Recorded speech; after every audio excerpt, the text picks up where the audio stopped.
Buongiorno. Buongiorno. Welcome to the recap for day 9 in Italy, Rome. Right on cue. Excuse me. Heads up, Joe is still fighting a nasty head cold. Mm-hmm.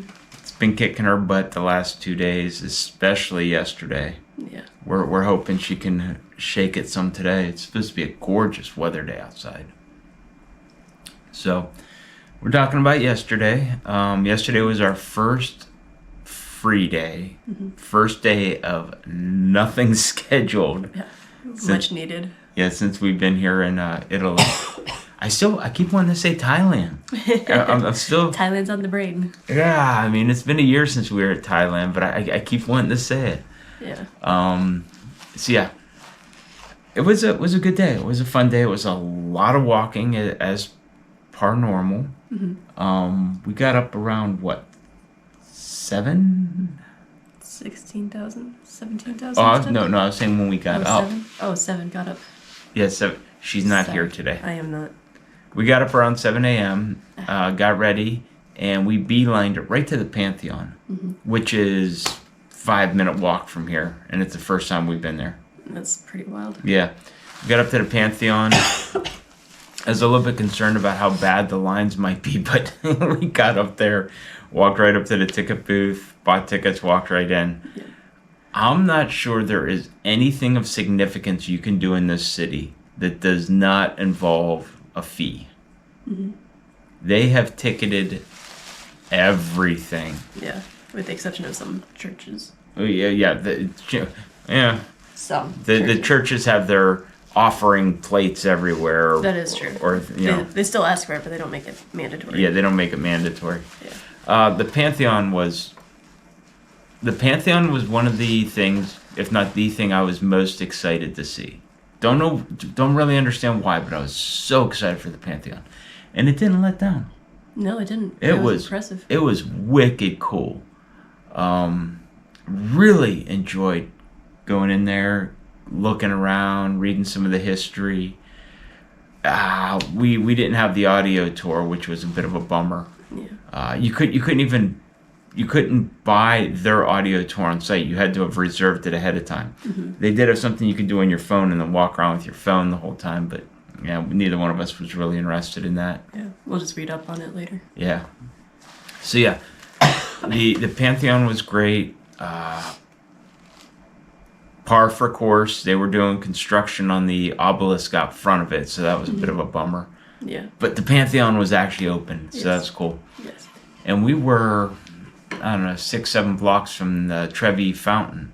So after the Pantheon, we're like, okay, let's go see the Trevi Fountain, see if the lines are like the Pantheon, like non-existent. And then we'll get breakfast after. Yeah. So we zipped over to the Trevi. Yep. And it wasn't overly crowded. No. However, it wasn't open. Water had been drained on Oh my gosh. Monday, is what we heard. Yeah, the water got drained the day we arrived in Rome. Yep. They put up construction barriers around it with some walls, like clear walls, so you can see through it. So you can still see the fountain, Yeah. but there's no water. There's construction guys in there cleaning it. It's just a depressing sight, really. Yeah, it's the we had no clue when we came over here that Rome was basically going through a major cleaning in preparation for Pope's something Jubilee. Yeah, the Jubilee. There's a big Jubilee in 2025. It's what hit us at the Vatican. Yep. It's what's going on over at the Colosseum.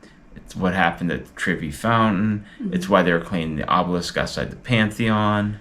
We went over to Plaza Nuevo, and all 3 fountains there were closed, and they're doing restoration on them. All drained, all closed. All drained, all closed. It's like every major site we go to see still has the crowds, and yet it's Man. not functional. So frustrating. Yeah. So frustrating. And I mean, we're not complaining too much because we've gotten to see a lot of really cool stuff that has been open. St. Peter's Dome No issues there. That was cool. Yeah, that was really cool. Yeah, the views were stunning. Most of the Sistine Chapel, most of the Vatican was up and running. Mm-hmm. And the Vatican Museum, for the most part, was up and running as well. Yeah. So, anyway, we found another good American breakfast yesterday. Yep. Really good omelet, really good tea. We're hoping to find that again this morning as soon as we can. Not that exact restaurant, but something like that. Yeah, something similar. We had a good breakfast. We went over to the Spanish Steps. The Spanish Steps were actually open. They were pretty cool. Yeah, they weren't doing construction there. Nope. You were able to do your Audrey Hepburn moment on the Spanish Steps. Yeah, it's not nosed and all. Yes, not nosed at all. Not my ideal state of health for that, but it's still really cool to be up there. Yeah, and we went to the church at the top of the Spanish Steps. No clue what that's called. We've been in and out of churches all over Rome. Yeah. We've gone in and out so many of them. We have no idea what the names are. Yeah. But we did go somewhere really friggin' neat after that. Capuchin? I think so. I think it was the Capuchin. It sounds right, yeah. I'm probably butchering it. No, you're fine. Capuchin Friars Church?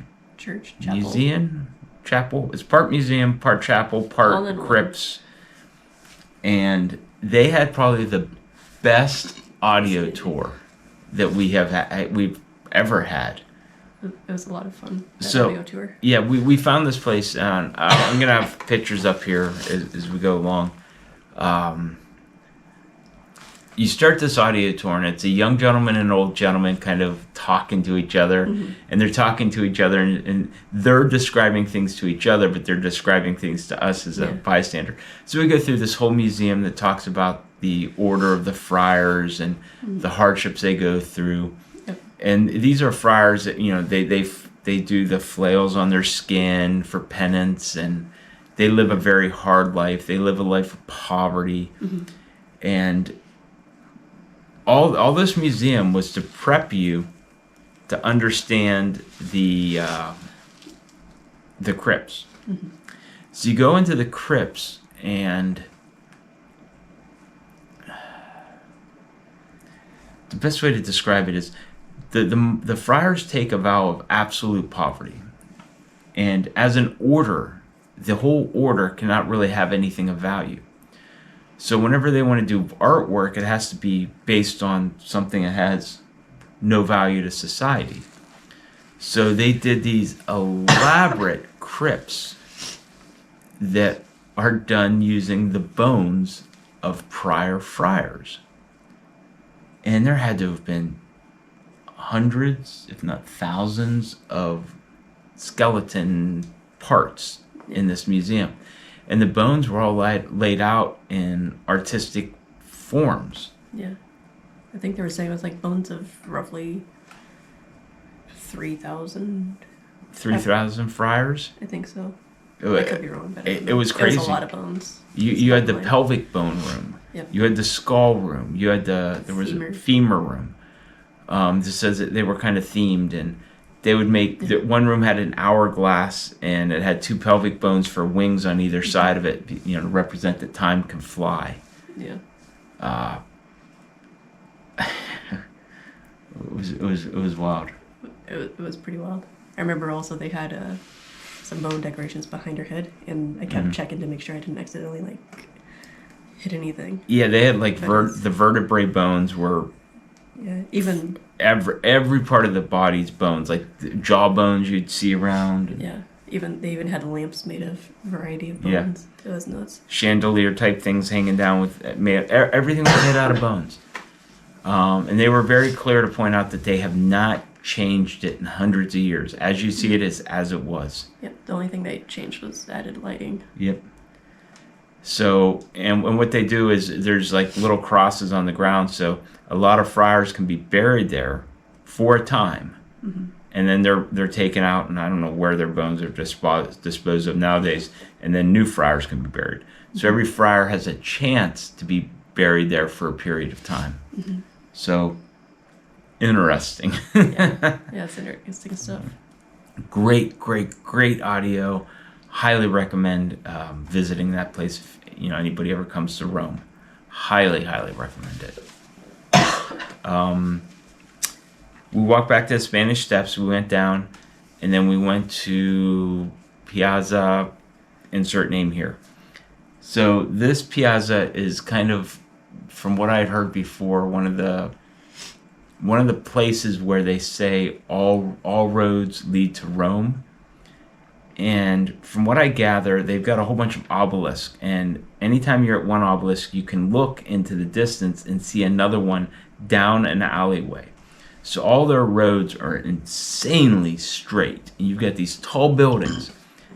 Excuse me. She's having a rough go. I'm sorry. You have these tall buildings, and at this one obelisk, you can actually see down 3 different roads to 3 different obelisks in the distance, and that's kind of like the all roads lead to Rome type deal.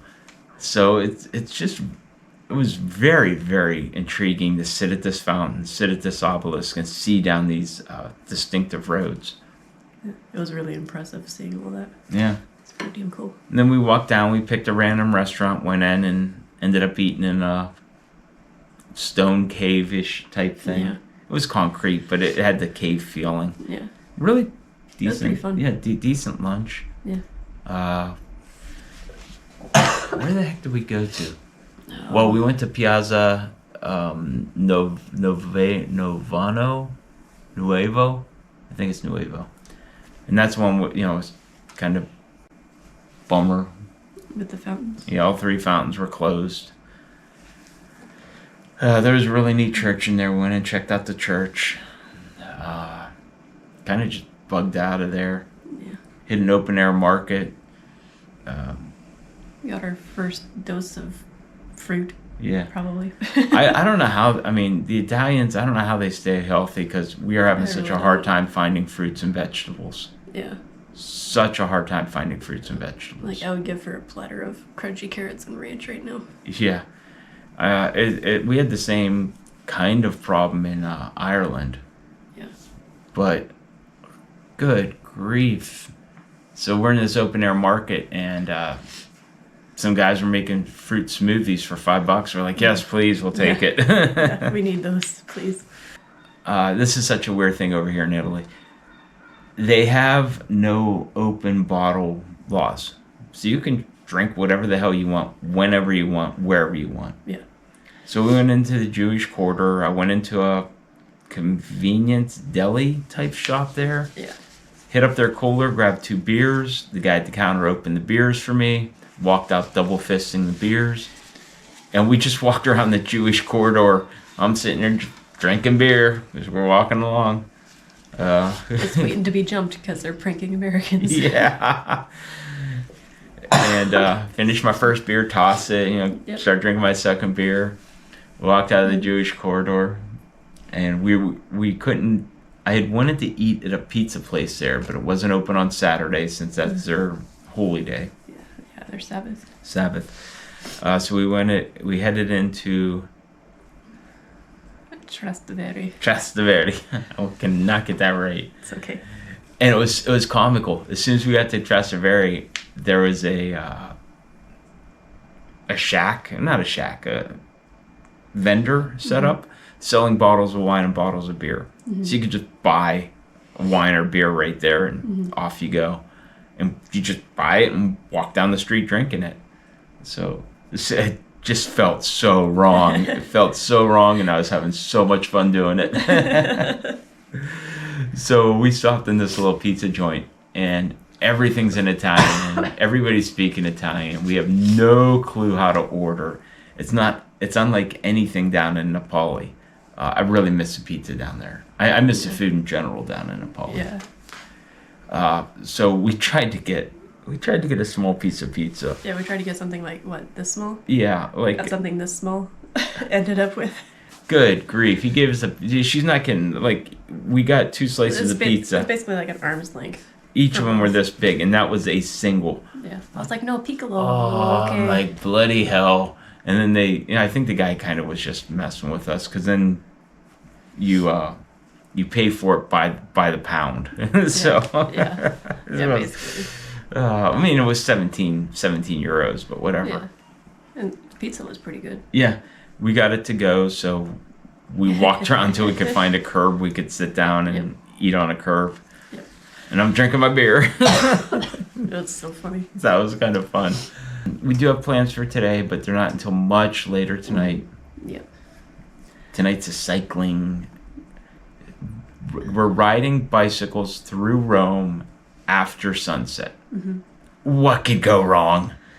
Yeah. I purposely picked to do this on a Sunday night. I'm applying American logic, but I figure if there's going to be a night that has less crowds, it should be Sunday night. Yeah, fingers crossed. So I'm also hoping that I don't have a coughing fit on the bike. yeah, with these cobblestones, I can't wait to see how it goes. Oh man. All right, so we're out of here. We'll let you know if we survive.